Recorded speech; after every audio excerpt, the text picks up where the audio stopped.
Ha Firuza. Nashi dai kuşuş bıgas Firu.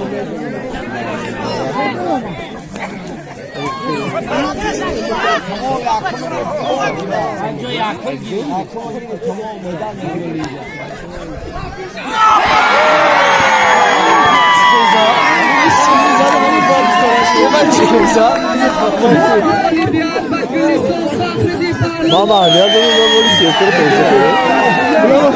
Ya ne kadar.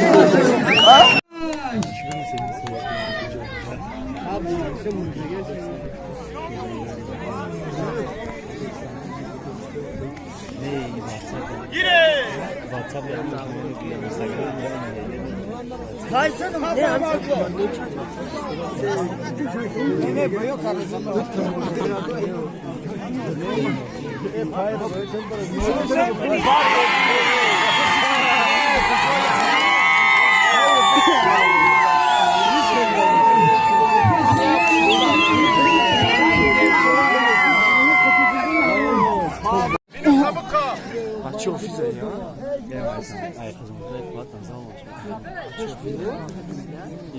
Ben de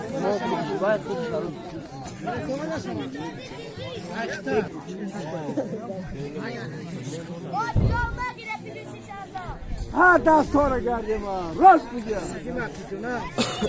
Ha rast.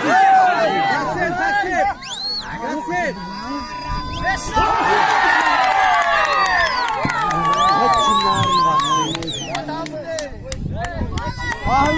Pahlo.